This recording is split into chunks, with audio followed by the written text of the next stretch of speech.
The day after I died, my wife was already running back to her high school sweetheart.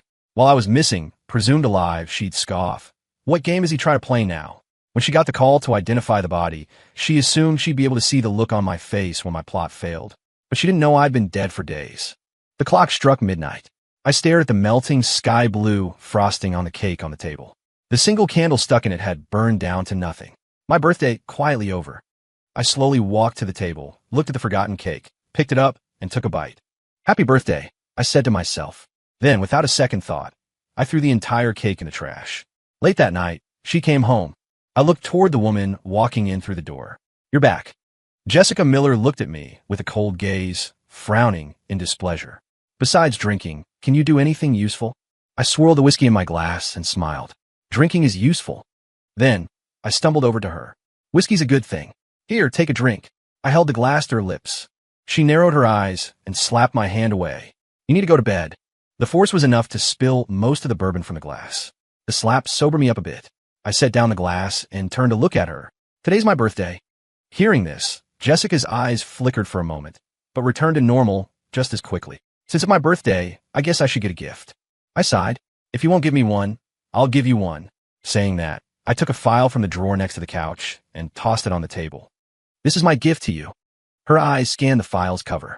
The words divorce agreement jumped out. She frowned and asked quietly, What game are you trying to play now? The two families forced this marriage on us, trapping you with me for all these years. You've suffered. Haven't you always been thinking about your high school boyfriend? Go find him. I handed her the divorce agreement. Before she could react, I gently kissed her forehead. She shoved me away hard after only a few seconds. I almost fell. Lowering my eyes, I said, It's pretty sad that we ended up like this. It seems like we're not meant to be together for life. Jessica's voice was still cold. If you'd realized that years ago, we wouldn't have had to torture each other like this. It's my fault. I forced a smile. Looks like this sin can only be atoned for with death. Jessica smirked. You think you have the guts to die? I paused, my voice dropping slightly. If I die, next life, I won't love you again. You can tell me when you're dead, Jessica said, turning and walking away. The door slammed shut. She was gone again. The smile faded from my lips. She still hated me so much. I gave a bitter laugh. I sat down on the couch and took another file from the drawer, my medical report. Terminal cancer. Those suffocating words were printed on the last page of the report. I closed my eyes and held them shut for a long time, then opened them and tore the report to shreds. The scraps of paper scattered across the floor. I looked at the wedding ring on my finger, gently rubbing it. Then, I slowly took it off and placed it on the table. The next morning, I packed all my things and threw them in the car. Without even eating breakfast, I drove away from the mansion. I drove straight ahead, gradually leaving the city behind, and got on the coast highway. I rolled down the window. The wind that blew in was cold and refreshing, whipping my hair around. Goodbye forever, Jessica Miller. I jerked the steering wheel to the right, released my hands, and floored the gas pedal. Bang! The car slammed into the cliff face on the right at full speed. The front of the car crumpled. Red blood began to pool beneath the driver's seat. Even though I was dead, my spirit lingered. I thought I could finally be free of Jessica Miller after death. But for some reason, my soul was always around her. 60 floors up in Global Enterprises. I floated to her office. After her parents died in a car accident, she took over the company. Her secretary brought her a strong coffee, and I followed her into the office. Ms. Miller, the video conference with Weiss starts at 9:30. The meeting materials are on your desk. Jessica nodded slightly, but I noticed something was missing from her finger. That's right, the wedding ring. Even though Jessica didn't treat me well, she never took off her wedding ring. But today, the ring was gone from the ring finger on her left hand, leaving only a faint red mark. Right, we're divorced. There's no need to wear the ring anymore. I felt a pang in my chest, like I was suffocating. I didn't know ghosts could still have feelings. Around noon, I checked the time like I always used to. For the past 5 years, I'd gone to Jessica's office to bring her lunch, day in and day out. But today I wasn't there. Her secretary, Heather, seemed to suspect something. She quickly ordered takeout for Jessica. 30 minutes later, the food arrived. Ms. Miller, lunch is here. Heather left after putting the takeout down. Jessica finished her work, opened the container, and frowned slightly after only one bite. It seemed like she noticed that the taste might be different. She ate a few bites and then set it aside. Her phone buzzed on the table. I glanced at it and saw a familiar name. Her eyes stayed fixed on the document. She picked up the phone and answered. Jessica, are you off work yet? Jessica lowered her eyes and looked at the phone screen, the corners of her mouth tilting up slightly. Yeah, almost. Then let's have dinner together tonight. Jessica looked at the files on her desk and quietly agreed. Okay. Jessica picked up the pace, finished reading the file in her hand, and left the office. The Continental Hotel. Jessica's car pulled up in the distance. Harry Chun adjusted his jacket and waited for her to get out with a smile. Jessica walked toward him. Have you been waiting long? Harry naturally put his arm around her shoulders. No, I just got here. Jessica's body visibly stiffened for a moment, but she quickly relaxed. The two walked into the French restaurant on the 3rd floor of the Continental Hotel. Harry chivalrously pulled out a chair for Jessica and ordered a few of her favorite dishes. I couldn't help but feel like this was pathetic. Jessica never once ordered me food. Every time I eagerly put food on her plate and looked at her with hopeful eyes, she'd say coldly, Michael, do you have any self-respect? Can you save some energy? Harry seemed to be in a good mood, his face constantly showing his smile. One by one, the beautiful dishes were placed on the table. Harry maintained his proper manners, even occasionally putting food on her plate. Jessica raised her eyes to look at him. Are you feeling better? Harry continued cutting his steak. Much better. It's just a stomach ache, an old problem. It won't bother me if I eat regularly. I don't remember you having stomach problems when we were in college. Harry paused and looked her in the eyes. I was taken care of so well by you back then. I didn't have the chance to get sick. Jessica lowered her eyes. She didn't take care of you? Harry put down his knife and fork, his eyebrows slightly furrowed. Michael robbed you of 5 years, and I forced myself to stay with someone else for 5 years. But we both know that you can't force feelings. We deeply love each other. If Michael hadn't come between us, we could have been together 5 years ago. Yes, it's all my fault. Now I'm finally gone, giving you two what you wanted. Jessica seemed to recall all the unpleasantness she'd experienced 5 years ago. Her face was filled with a bit of guilt. I'm sorry. Harry got up and walked to her side, bending down. No, it's not your fault. Michael and his family used their power to force us apart. We were powerless back then. We couldn't resist. He looked at her face, his eyes finally landing on her red lips. He slowly leaned in. In the blink of an eye, Jessica almost subconsciously turned her head, dodging his kiss. I was curious about what she was thinking at that moment, why she had that kind of reaction. Could she be worried about the things I told her? Jessica, after we get married, stay away from other men. They all have impure intentions. Only I truly love you.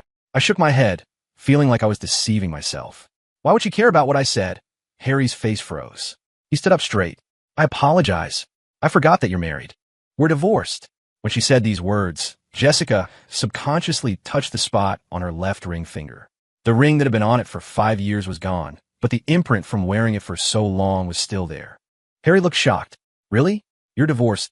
But I noticed the moment when the corners of his mouth turned up. Jessica stood up and pulled him back to his seat. Yeah, divorced. Harry put his hands on the back of her hand, smiling. That's great, Jessica. You finally don't have to force yourself to stay by his side. He held her hand tightly. This is a good thing. We should celebrate. Jessica didn't care. It's not a big deal. There's no need to celebrate. Of course we have to celebrate. Harry said, raising his voice. I've been waiting for this day for 5 years. Jessica, even if it's just for me, let's celebrate. Seeing the bright smile on his face, Jessica didn't want to disappoint him, so she went along with him. The 8th floor of the Continental Hotel was a gilded cage. It was a gathering place for the famous socialites of Boston. After they finished eating, they went up to the 8th floor. I followed them, my body seeming to be out of my control. I didn't want to watch them show off their love like that. When they got to the 8th floor, they happened to run into Jessica's friends and a group of men drinking. Harry pulled Jessica straight into their private room. Deafening music blasted from the room. Harry wrapped his arm around Jessica's shoulders, seeming to declare his ownership. Her friends cheered, filling up and emptying glasses of wine. Eventually, Jessica was so drunk that she could barely stand. Her head was swimming. She squinted at her watch and mumbled, midnight. I have to go home. Michael doesn't let me come home late. He's always controlling me. It's so annoying. Harry was always by her side and seemed to hear her mumbling to herself. His face darkened slightly. He put his arm around her waist and softly coaxed. Jessica, you're divorced now. No one's going to control you anymore. So you don't need to follow any rules about not drinking or coming home early. Divorced. Jessica closed her eyes and laughed. That's right, we're divorced. Yeah, we're divorced.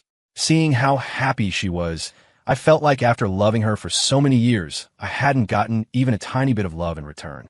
She staggered forward and took a glass of wine from someone, downing it in one gulp. A bit of the liquid dripped down the corner of her mouth and onto her neck. Harry stared intently at the enchanting woman, his atoms apple bobbing. All right, he said, blocking the others from giving her more wine. That's enough for tonight. Jessica's drunk. I'll take her to rest. He supported Jessica and slowly walked out of the room. Jessica silently followed Harry out of the room and took the elevator up to the 60th floor. Come on, Jessica, be careful. Harry helped Jessica to the door of one of the rooms and opened it with a pre-prepared key card. Come on, let's go inside. Was I really going to have to watch them together? That was too cruel for me. The two entered the room. Harry helped her lie down on the bed. Just as he was about to help her take off her coat, Jessica suddenly sat up and pushed him away, her bright eyes not showing much emotion. Harry was stunned for a moment and tentatively asked, "What's wrong? I'll get another room." Jessica stood up, the dizziness making her sway a few times, almost losing her balance. Jessica staggered to the door and happened to bump into the hotel manager walking down the hallway. She had the manager open a room for her and walked into the newly opened room alone, closing the door behind her. I really didn't understand Jessica's actions. Wasn't this the day she'd been waiting for so long? Harry's watery eyes gradually turned cold, eventually revealing his anger. He said quietly, "She's already divorced, but she's still guarding her body for that guy." The next morning, Harry got his emotions in check, put on a perfect smile, and walked down from the 60th floor with Jessica on his arm. As they walked into the hotel lobby, they ran into a familiar face. The magnificent lobby was bustling with people. Harry and Jessica smiled as they looked at someone not far away. It was the hotel's front desk manager, my good friend from childhood, Kevin Olson. I excitedly wanted to run over and tell him not to get involved, but my soul passed right through his body. I sadly remembered that I was already dead. He stood there with his body straightened in a black professional suit, his cold eyes falling on the pair of people leaning on each other. Kevin said sarcastically, "Ms. Miller, you really know how to play. One at home, a group outside. You're having so much fun." Jessica's eyes darkened, but she didn't say anything. Harry stopped smiling and took a step forward, protecting Jessica in front of him like a guardian. "Kevin, this is between the three of us. It's none of your business. 5 years ago, Michael used his family's power to force Jessica to marry him. If it weren't for him, Jessica and I wouldn't have been separated for so long. Besides, Michael's not doing anything with his life now. What help can he give Jessica? He's just a freeloader." Kevin looked at Jessica provocatively. "Freeloader? Relying on a woman? I've never seen a friend be able to do what Michael did. He threw away his career for a woman." "Shut up." Harry glared angrily at Kevin. "I know what kind of person Jessica is. I won't let you slander her like that." "You won't let me? In what capacity won't you let me? As a third party?" Harry said to Kevin, "I knew Jessica before you. Michael was the third party who cut in between us." Kevin sneered. "How I remember it. You were a gold digger back then. You dumped Jessica and went abroad with a rich girl." Harry glanced at Jessica with a guilty conscience and hurriedly explained, "If Michael hadn't cut in, how could I have left Jessica?" "You've got the order backwards," Kevin said dismissively. 5 years is enough time to raise a dog to wag its tail and beg for food. Not to mention how I treated Jessica so well, giving her everything. In the end, I couldn't even get her to look at me." Kevin stared at Jessica. "I hope you really didn't fall in love with him. Otherwise, when you realize what you've lost, you'll understand what it means to regret it forever." Seeing my friend standing up for me like that, remembering that he was the first person to know about my death and how he broke down when he arrived at the hospital and saw my body, I wanted to tell him not to waste any more time on this woman. She wouldn't care at all. But now, Kevin was so angry that he couldn't wait to tear the two people in front of him apart with his own hands. I knew that he hated it in his heart. He hated how useless I was, and hated how this woman didn't know what was good for her. When Jessica looked at him indifferently, her voice was cold. "I don't love him." Kevin sneered. "I hope you can remember what you said today. Don't regret it for the rest of your life." Kevin coldly left those words behind, and then clenched his fists and turned around and left. Jessica drove back to the company and was busy as usual. The hangover from a night before gave her a headache. After a brief break after the meeting, she had her secretary bring in another extra strong coffee. While waiting for the coffee, she took out her personal cell phone that had been quiet all night and looked through it. I looked over at the phone screen. Harry had asked her out to dinner that night, so she sent him a message saying that she had something to do tonight and would reschedule. After sending the message, she flipped through all the messages and call logs back and forth. It seemed like she was looking for something, waiting for something. She lowered her eyes, staying silent for a moment. Just then, Heather walked in with the coffee. "Ms. Miller, your coffee." "MM." Jessica gave the phone one last glance, raised her eyes to look at Heather, and asked casually, "Has Michael called?" Heather froze for a moment, then replied, "No." Jessica lowered her eyes and didn't say anything else. Heather's expression was puzzled. I guess that Jessica had probably never asked about me. After all, I was the one who was always fawning over her. After drinking the hot coffee, Jessica put down her phone and refocused on her work. At noon, Heather ordered a box lunch for her. Jessica ate 2 bites, and her eyebrows furrowed again. "Where did you order this box lunch?" "Huaxing restaurant." Heather thought for a moment and asked hesitantly, "Is the food not to your taste? Do you want me to order a new one? Is the one you ordered before from the same place as this one?" "No, order from the other place from now on." Heather looked at the president and didn't dare to speak. Jessica glanced at her and said quietly, "Can't do it?" Heather seemed to struggle internally for a moment and confessed. "The food from before was all sent by Mr. Thompson." Heather said nervously, "For the past few years, your lunch has been sent over by Mr. Thompson. He delivered almost every day, rain or shine, and he was always on time. Because he was afraid you wouldn't eat it, Mr. Thompson specifically told me not to let you know that it was the food he sent, so I didn't tell you. I'm sorry, Ms. Miller. I shouldn't have taken it upon myself to do that." Yes, no matter how carefully I used to make food for her, as long as she knew I made it, she wouldn't be willing to taste a bite. From then on, I was careful and tried to please her in a humble way. I didn't ask her to fall in love with me. I only asked her to accept my love. She probably just got used to it and was uncomfortable suddenly changing the taste. Jessica didn't say anything. She just waved her hand and told her to leave. Jessica looked at the box lunch in front of her, her expression unclear. The food in there was average. Every meal I made before was beautifully arranged and carefully made. The taste wasn't particularly good, but it had a homemade flavor in it. She opened her phone again and looked through it, but there were still no new messages. She put down her phone and went back to work. By the time Jessica finished handling everything, it was already late.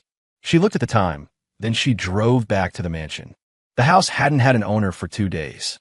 The servants and maids were conscientiously taking care of the mansion. Seeing Jessica come back, the servant was very happy. "Madam, you're back.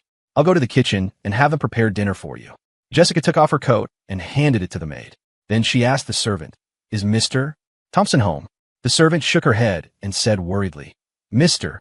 Thompson drove out yesterday morning and hasn't come back yet." Jessica said quietly, "Have them prepare dinner." Okay. I've been gone for 2 days. Didn't she notice?" Jessica went upstairs and returned to our room. After walking around the room, she noticed that it was much emptier. All my things were gone. All the clothes and shoes in my closet were gone, and all my personal belongings had been swept away. And the man who had been waiting for her to come home every day for 5 years was also gone.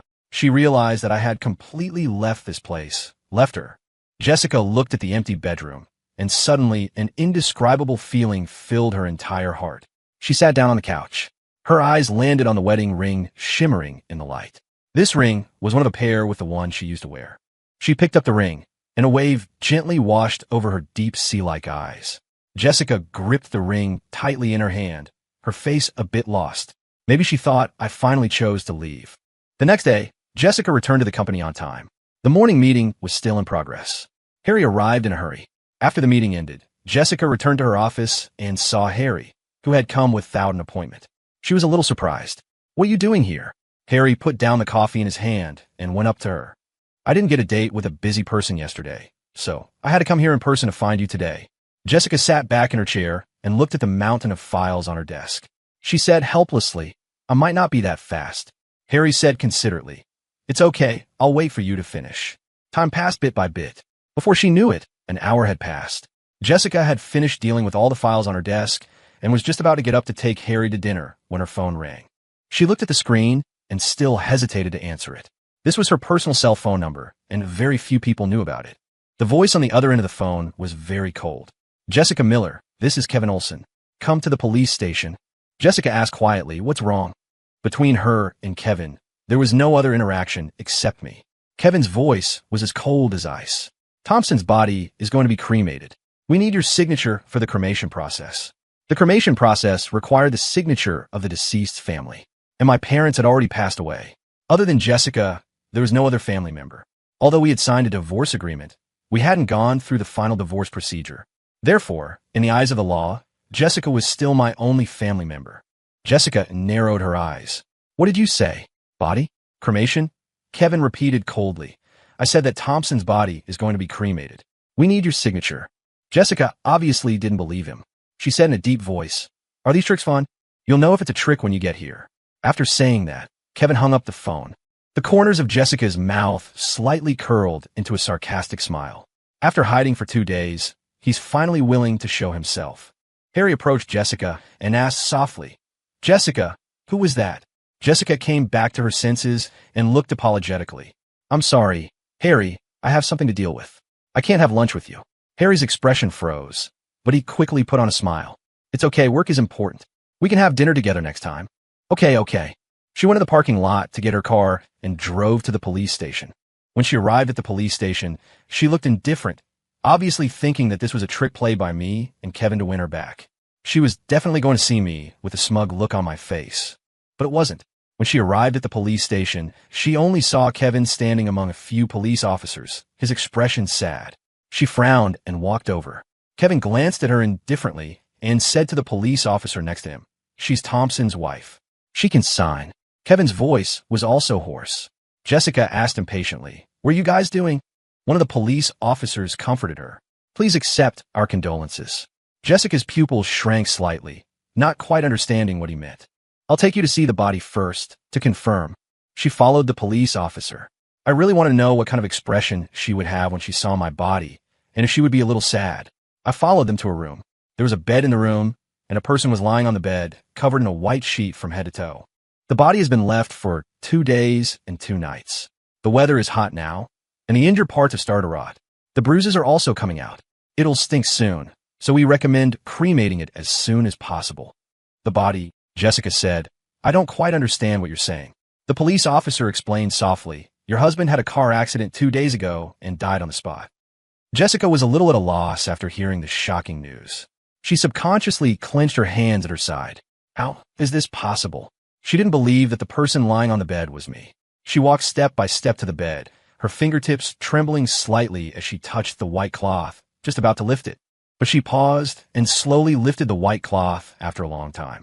Jessica stared blankly at the man in front of her, who was so familiar that he was almost engraved in her bones. She didn't come back to her senses for a long time. She just stared at me silently, without saying a word. As expected, she was still so cold to me, and couldn't see any emotion in her eyes. Jessica thought back. Are you saying he committed suicide? Kevin sneered. There are no accidents. He was just stabbed in the heart by you and stabbed in the body by a terminal illness. Either way, he couldn't live anymore. Jessica, Thompson treated you so well. He never did anything to let you down. You think Thompson restricted your freedom, but he was just a chess piece of family benefit. Yet he had to bear all your hatred and anger. Jessica stood there in a daze, her eyes drooping slightly. Jessica looked at the confirmation in front of her, and her heart shrank slightly. She slowly signed the confirmation. Jessica watched as the body was pushed into the furnace, and the raging fire gradually submerged and devoured me. After the cremation, the staff at the crematorium packed the ashes and took them out. Kevin subconsciously reached out to take them, but Jessica took them away halfway. Jessica looked at Kevin indifferently, holding the urn. He was my husband. I'll take care of his funeral. No need. Kevin stood in front of her. As he said that, he reached out to snatch it. Jessica hugged the urn tightly and dodged. He was my husband.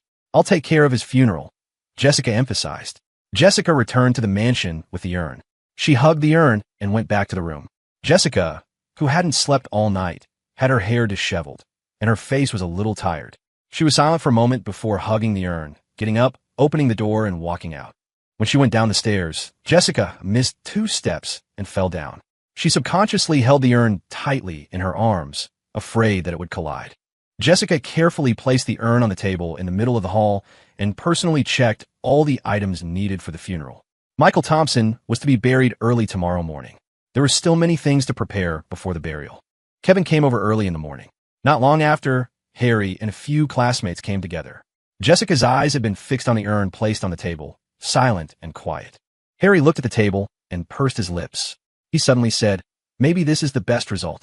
He won't be sad because he can't get love anymore. And Jessica and I will have no obstacles from now on. Kevin's eyes were red. He looked at Harry, his voice colder than ever. The original partner hasn't been buried yet, and the third party dares to come to the door and talk nonsense, congratulating the future. As he said that, he punched Harry. Yep. Harry was about to fight back. Enough. Just as Harry was about to retort, Jessica suddenly interrupted in a deep voice. Her face didn't show much emotion. She just said quietly to Harry, "You can go back now." Harry took a step forward and explained, "Jessica, I don't mean anything else. I just think this is a release for the three of us. I know you feel guilty, but you can't blame his death on yourself." Jessica raised her eyes to look at Harry, her voice much gloomier than before. "Leave now." Harry reached out to grab her arm, but she dodged. Kevin and Jessica prepared everything for the funeral together. Jessica looked at the dishes placed by the servant in front of her, and suddenly remembered the familiar taste of homemade food for the past 5 years, which had unconsciously invaded all her taste buds. Her eyes returned to his smiling face on the wedding photo. She muttered, I'm sorry. She squatted down and buried her face in her arms, her shoulders trembling. Maybe she remembered the words I had told her. "Jessica, after we get married, you can't do anything to let me down. You have to stay away from other men." So she would come home on time every day. Maybe she could remember the little things from before. After we got married, for her first birthday, I carefully made an album for her. For her second birthday, I went to her hometown to learn how to make her special snacks and made them for her to eat. For her third birthday, I personally made a bowl of longevity noodles and brought them to her at 12:00 m. on the dot. Fourth birthday. Suddenly, she couldn't find any memories of her fourth birthday. That's right, her fourth birthday wasn't spent with me. That day, Harry called her. She drove to see him without hesitation. I saw her get up and walk to the cabinet, taking out the album I had given her from the drawer. She looked at the photos one by one. It seemed unbelievable that a person so alive could make her feel a little sad in her heart. On the day of the funeral, the sky began to drizzle. Kevin came over early in the morning, holding a black umbrella and standing silently in front of the tombstone. Many people left after mourning in front of the tombstone.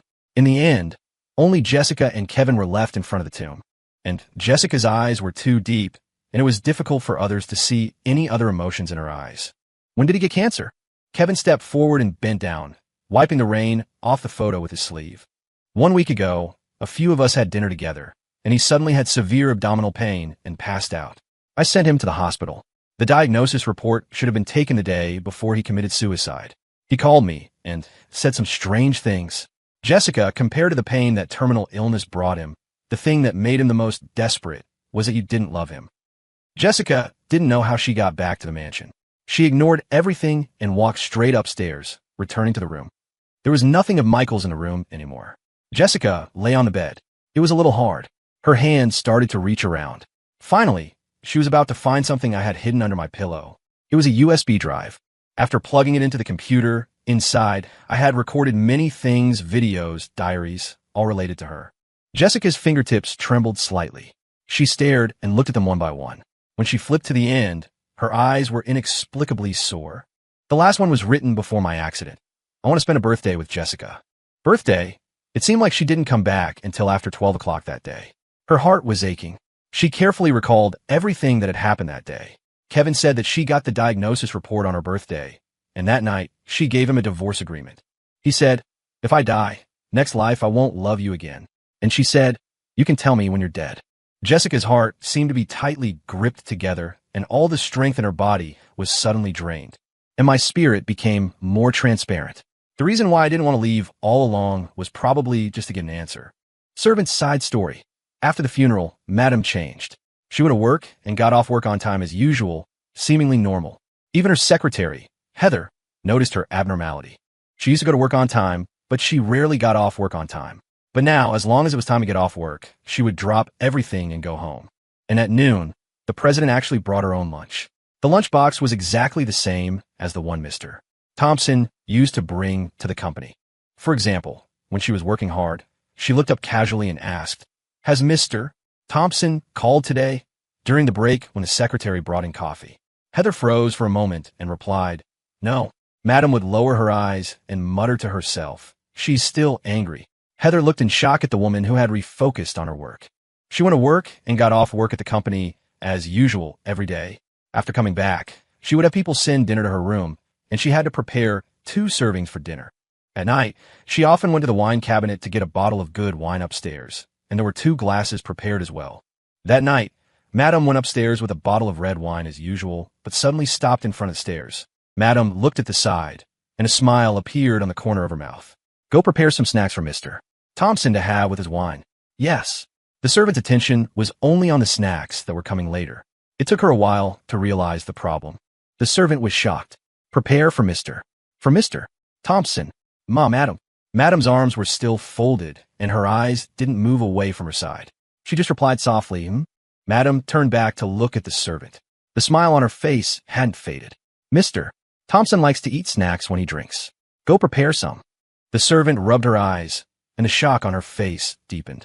Madam, what are you holding? Madame frowned slightly, and a look of displeasure appeared in her eyes. Michael's right here. Can't you see him? After saying that, she turned to look back, stayed silent for a moment, and started talking to herself. I know. I don't blame her. It's just that you're standing here, and she didn't even see you. Aside from Madame's occasional confusing actions, life didn't seem to have changed at all. She often showed everyone the feeling that Michael Thompson was still alive. Madame treated the imaginary Mr. Thompson very well. She became more and more accommodating to Mr. Thompson. The kitchen had to make the food he liked, and the sofa in the living room was changed to his favorite color. These actions all showed Madame's longing for Mr. Thompson. Harry found out about Madame's current situation from somewhere, broke into the mansion, and came to find her. When Madame saw Harry, she didn't say anything. She just put the dessert she was holding on the side, but there wasn't anyone sitting on the sofa on that side. He looked at her in disbelief. Michael Thompson is dead. How long are you going to keep lying to yourself? He grabbed her arms tightly with both hands. Jessica pulled away his hands indifferently. You can go back now. Don't come here again in the future. Michael doesn't like other men coming to the house. Harry stood up. Are you going to wake up? Michael died a long time ago. He can't even see your guilt and regret. Madame's face didn't have much emotion. She reached out and touched something on the side, as if she was comforting something. She faced Harry. You can go back now.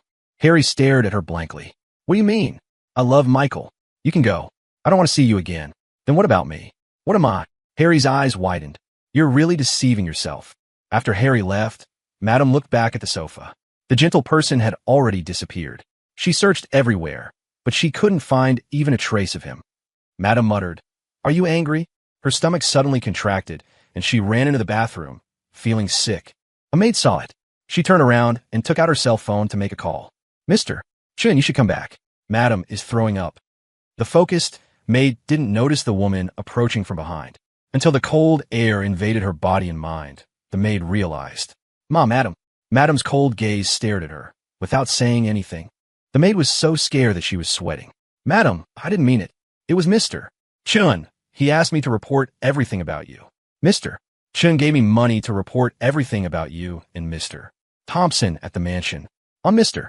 Thompson's birthday, he asked me to secretly put some photos in Mr. Thompson's room. I refused, but he still sent them to Mr. Thompson with his cell phone. Madame's eyes narrowed. What photos? The maid said, tremblingly, some intimate photos of him and you, and the pregnancy test report. Madame's eyes sharpened, and the cold air was even stronger. She had cut off all business dealings between the company and Harry. Overnight, Harry lost everything. He searched everywhere for Jessica, like a madman, at the company, at the mansion, and at the restaurants and entertainment venues she often went to. But he didn't even see her shadow. He was like a headless fly, with nowhere to vent his anger. Until one day, he called the maid and understood. Jessica was still living a monotonous and boring life between the company and the mansion. Every day when she came home, she still had people prepare 2 dinners and send them to her room to eat. Occasionally, she still went downstairs to get a bottle of red wine and go back to her room, still with 2 glasses. 1 year later, Michael Thompson's death anniversary. Jessica brought a bouquet of baby's breath to see him. She finally recognized the fact that he was gone. Jessica stayed there quietly for the whole day, without saying anything, until night fell before she got up and left. On the drive back, it started raining heavily. She saw a truck from the next lane, losing control and crashing head-on. Her hands subconsciously wanted to turn the steering wheel, but in that 1 second, she remembered the lifeless body she had seen at the police station last year. She released the steering wheel. It's fine. Bang! With a deafening crash, Jessica fell into darkness forever. When her spirit floated out of her body, she saw a familiar back. The end.